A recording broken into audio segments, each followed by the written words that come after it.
أعوذ بالله من الشيطان الرجيم بسم الله الرحمن الرحيم الحمد لله رب العالمين والصلاة والسلام على سيدنا محمد وعلى آله وأصحابه أجمعين. Assalamu alaikum hürmetli kardeşlerim. Hammelerinin ushbu ulug' cuma kunlari muborak bo'lsin. Alloh taolo bu ulug' kunda hammamizning qilgan ibodatlarimizni o'z dargohida qabul qilsin, duolarimizni ijobat qilsin. Alloh taolo hammalarga salomatchilik va xotirjamlik ato qilsin. Bugun biz Alloh taoloning izni bilan Mutaffifin suresining 1-oyatidan 6-oyatgacha bo'lgan 6 oyati karimaning tafsirini qisqacha bayon qilamiz.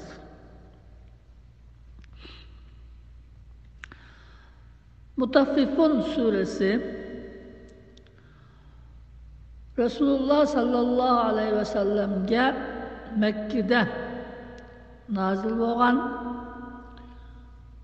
36 ayet. Bu surede Allah Teala aldı bilen insanlar birbiri bilen muamele kılışta, birbiri bilen bir narsa elip setiş, ya ki bir narsani ötne yerim kılış diyen okşaş alıdığan, biridiğan işlerde hıyanet kılganlar hakkında toxtuludu. Onun için Allah Teala Kıyamet günü insanların ahvalının qandaq bolduğanlığı hakkında toxtuludu. Surenin ahırda Allah Teala Mekke'nin müşriklerinin Müslümanlarını qandaq zanlık kılıp bu dünyada mesxere kılganlığını, kıyamet günüsü bolsa ularning ceza tatılıp müminlerinin o kafirlerini özünü mesxere kılgan kafirlerine qarab ularning tatqan azablılığına qarab külüdüğanlıqını bayan qıldı.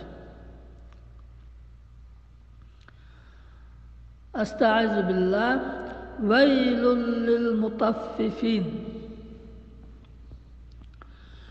Veyl halaket bolsun, qattiq azap bolsun degan ma'noda keladi. Devzakның isimlerinden 7 devzak var deymiz. 7 devzakның isimlerinden biri eti Veyl. Veylun devzak deb ataymiz. Bu devzakның ki en çunqur vadilerinden birinin ismi. Veyl degan ismi var.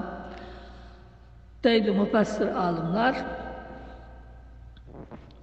Bir de Allah Teala bu beddua bilen halaket olsun.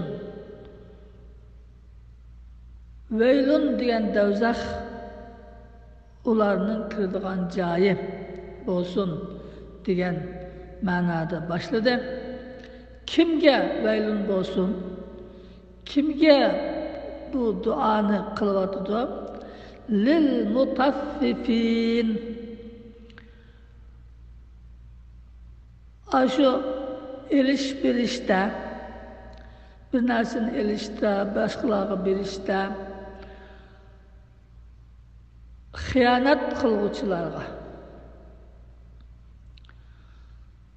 Tafif degan, naat az, közge ilmaydigan, naat kichik degan ma'noda. Bu hıyanet kılgıçılar, Tövendeki ayette bunu Allah Teala izahlaydı. Qandaq hıyanet qıldıqanlığını. Cıqnasını bu eliş-birişte mesela kiloda tartış yoki bir ölçekte bir narsani ölçep eliş, biriş degan narsilda jiqroq hıyanet qilsa haqli ko'rab qoldi. Onu bilip kaldı. Onun için bu rezil insanlar kişilerinki diqqatini tortmaydigan az kichik bir narsalarda xiyonat qiladi deydi. Onun için Allah Teala mutaffifin sözünü işletti. Bu kichikkina, yani ko'zga ilmaydigan narsalarda xiyonat qiluvchilarga veylun dozaq olsun yoki halokat olsun, qattiq azob olsun degan so'z. Bu xiyonat qiluvchilar qanday xiyonat qiladi? Allazina izaktalu alan nasi yastawfun.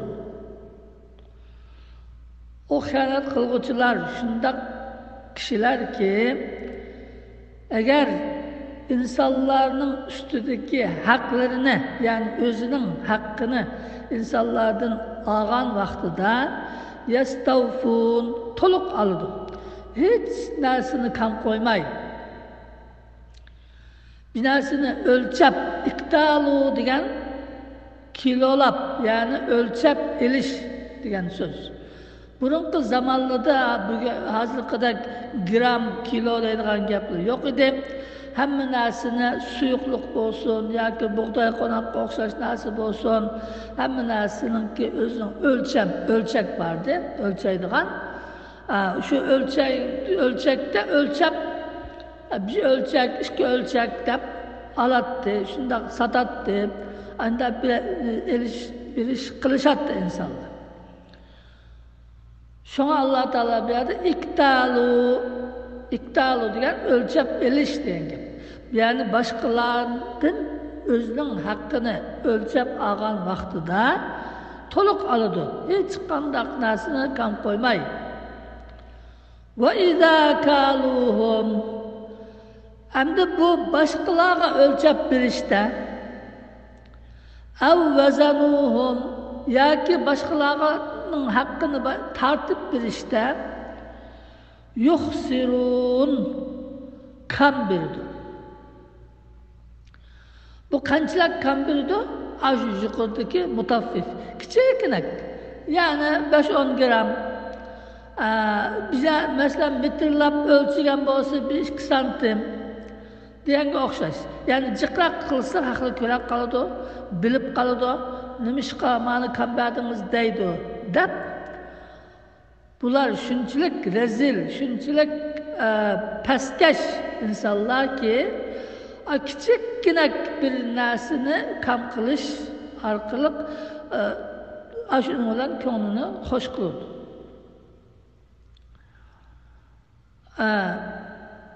Shuning uchun bu insonlar başkalarına bir narsani kilolab berganda, yani o'zi satqan bo'lsin, mushtariylarga kilolab o'lchab bergan vaqtida shu qo'ldan kelishicha ularga ko'rsatmagan, ularga farq ettirmagan, ularning diqqatini tortmagan shaklda az bir narsani kam beradi, kam o'lchaydi. Mana shuning bilan xiyonat qildi, insonlarning haqqini elib oldi. Balki bu insonlar bu bunchalik kichikina bir narsani qanday haq qiladi deb o'ylashi mumkin. Buningga haqli nima qilib ketmaydi, ko'ngil bilab ketmaydi, voy bir narsam kam qolibdi deb ketmaydi degan mundaq gumon bilan qilishi mumkin. Haqli ko'rmadi, farq etmedi. Bizninki bu qilganimizni, kambaginimizni bilmedi deb shunday qiladi. Lekin uni bilguchi bor. Alloh taolaning nazaridan o qilchilik narsa saqit bo'lmaydi. فَمَنْ يَعْمَلْ مِثْقَالَ ذَرَّةٍ خَيْرًا يَرَهُ وَمَنْ يَعْمَلْ مِثْقَالَ ذَرَّةٍ شَرًّا يَرَهُ. Kim ki zarrachilik bir ish qilsa, yaxshi ish qilsa, zarra degan eng kichik narsa. Hozirgi ilmiy tilda atom degan so'z, Atom degan en küçük madde. Burunki konularning diginide buna dereceden, tunukdan öge kun tushgan chaqda, shu kunninki sho'lisida qilga o'xshash ko'zga ko'rinadigan, ammo tutay desa tutilolmaydigan narsa deydi. Shunchalik kichik bir narsa bo'lsa-mu, Alloh taolo yaxshilik bo'lsa uning mukofotini beradi, yomonlik bo'lsa uning jazosini beradi deydi. Shunchalik kichik narsani ko'rib turuvchi o insanların amel defteriga yazıp turuvchi zat var. Yani bular onu oylamay, kişiler körmey kaldı, bilmey kaldı. Bunu pek önemli, mühim bilip ketmeydi degenge o'xshash har xil gumonlar bilan kishilarninki haqqini yeydi. Bu yerda endi kilolab bilishda, yani ölçep bilishda yoki tartib bilishda kam qildi degani Alloh taolaning u konu zamondagi insonlar shundoq muomala qiladi. Hozirmi tartib biladigan ishlar bor, ammo hozirgi kunimizdagi xalqlarning qilayotgan muomalalarida shundoq kishilarga ko'rsatmay, mayli u o'lchimisin, boshqa bir shaklda bo'lsin, kishilarga haqqini anda haqlab haq etmaydigan shaklda anda kichik bir narsani ilib olgan, kishilarning haqqini yeb olgan, hammani o'z ichiga oladi bu oyat. Ala yazunnu ulaika annahum mab'usun. Bu xiyonatchilar, bu insanlardaki özünün hakkını ağanını toluk alıdığan, başkalarının hakkını bir işte kambirdiğan, bu xiyonatchilar ala yazunnu oylamamdı, guman kılmamdı, işenmemdi, ulaike annahum mab'usun. Ular elbette tirilgüçülerdir. Yani bu dünyada ben onu elib aldım, kılıp aldım, haklı kömey kaldı, bilmey kaldı, ben payda tep aldım, haklı ziyan olsam mı, haklı bunu bilmedi dep kişinin hakkını yegen bilen, ölgenden keyin tirildiğen gep, kaytidin tirilip Allah'ın huzuruna batman gep. Ala yazunnu ulaike annahum mab'usun. Aşu mutaffifler, kişilerin hakkını yegüçüler, oylamamdı ki ular kaytidin tirilgüçülerdir. Allah Teala ona kaytidin tirildirdi kıyamet günü. Liyevmin azim, nahayeti katta, nahayeti çoğ, nahayeti eğir, nahayeti kıyın bir gün için.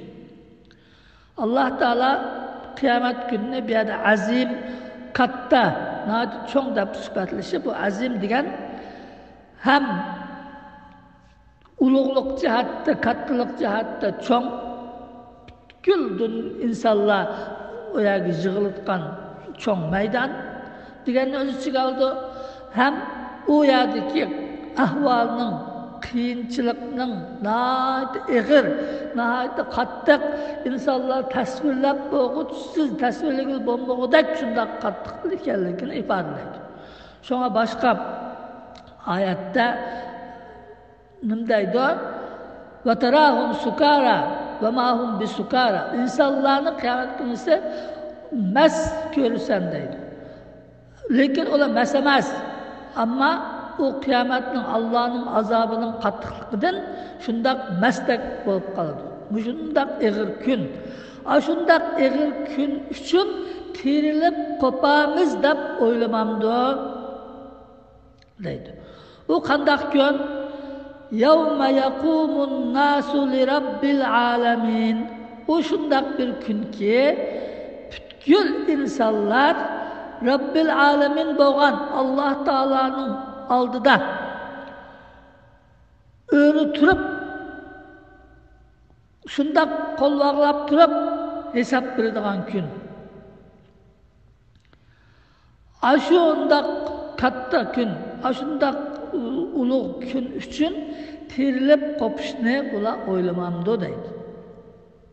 Ya'ni bu oyatning ma'nosi, agar bu insonlar aşundaq kishining haqqini yeydiganlar qiyomat kuni terilib qopib, mushu butkul insonlar Alloh taolaning oldida undaq o'lib turib hisob beradigan kunning borligiga ishonsaydi, Alloh taolaning oldida mushu dunyoda qilgan yaxshi yomon barliq ishlariga hisob beradiganligiga, agar qilgan ishi yaxshilik bo'lsa Allohning mukofotiga erishadigan, yomonlik bo'lsa Allohning jazosiga uchraydiganligiga ishonsaydi, agar Alloh taolaning kishilar ko'migan bilan cho'ng kichik, oshkora maxfiy hamma narsani bilib turadiganligini, Alloh taolaning belgilagan firishtalari insonning qilgan barliq ishlarini hammani nomi amal daftariga yozib turadiganligini, qiyomat kuni esa Alloh o'zi qozi bo'lib, hokim bo'lib, butkul ishlardan hisob oladiganligini bilsaydi va bunga ishonsaydi, hargiz undan kishilarning haqqini yemaydi. Kishilarning haqqini yegan ekan, o har qancha men musulmon, men qiyomatga Allohga ishonaman, qiyomatga ishonaman deb og'zida desimi,